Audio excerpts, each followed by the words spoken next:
Hello, my name is Dr. Jim Gardner. I'm the Medical Director at Blackpool Teaching Hospitals NHS Foundation Trust.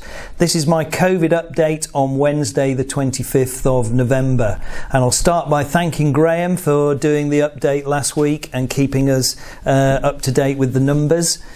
Today they show that we have 138 COVID positive inpatients. That is positive within 14 days of a first positive swab.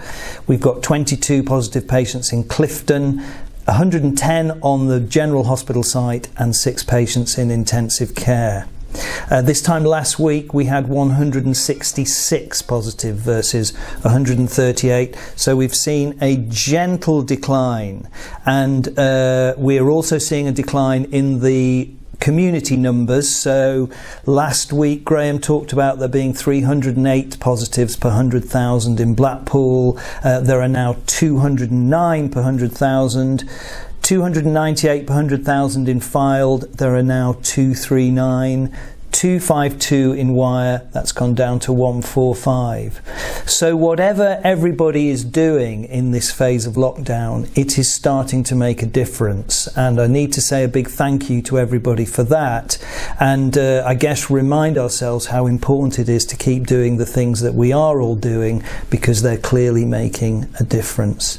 I feel I say this every week, but the hospital is incredibly busy, both with COVID positive patients and also all manner of other patients that a district general hospital and a tertiary cardiac centre deals with. And so the more we can get on top of the COVID issue, the more we can deal with all the other things that are so important to the population that we serve. I'm sorry to say that we've seen 18 additional deaths this week of patients who are within 28 days of a positive COVID swab. So we're seeing a significant number of deaths sadly occurring in hospital. This is tragic for the families involved. It's ever so difficult for our staff, but we have to keep managing our way through that.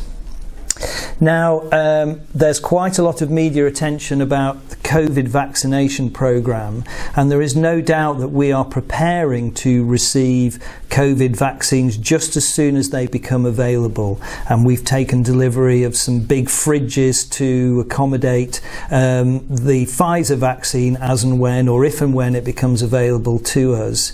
We don't know when that will be, so I think the most important thing for us all to do right now is to make sure that we've had our flu jabs, so that we've covered off that particular issue for as and when a COVID vaccine arrives. So if you've not had your flu jab yet this year and you are eligible for one, please may I encourage you to do that. I think it will be a big part of the picture as we move through the winter.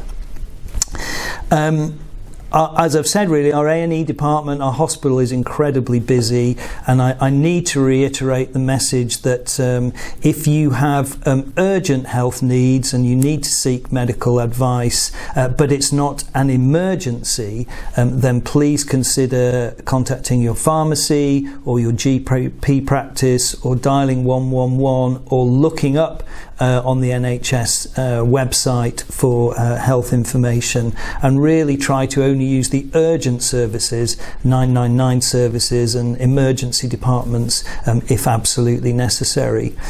Part of the busyness, if you like, in our ED department is because we have to segregate patients to protect them from the risk of catching COVID. So the flow through the departments is generally slower for exactly that reason. We're trying to distance people and protect them and so on. So it puts enormous pressure on that space if we have too many people coming for what might be conditions that could be dealt with elsewhere.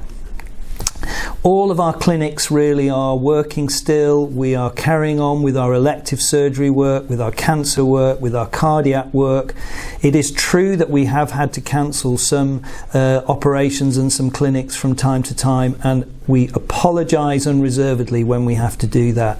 It's generally to do either with a lack of beds or because we don't have enough staff, because some staff are off poorly or are shielding as well. So we're trying to be very careful about that. We hate cancelling those things. We apologise for doing it, but you'll understand we're trying to balance off all of our demands. The evidence is still clear that kind of the basic personal protection approaches are so important. Hand washing, face masks in public places, and social distancing, keeping distance. So hands, face, space, still such important messages as we go on. And finally, it's Thank You Week in the Trust this week, for all of us to acknowledge the enormous sacrifices, I guess, that people are making in this space. So I want to extend a big thank you to all of our staff, but also a big thank you to everybody across the Fylde Coast who clearly, by virtue of the fact that these numbers are coming down, is making a significant contribution to our collective well-being. So thank you very much and stay safe.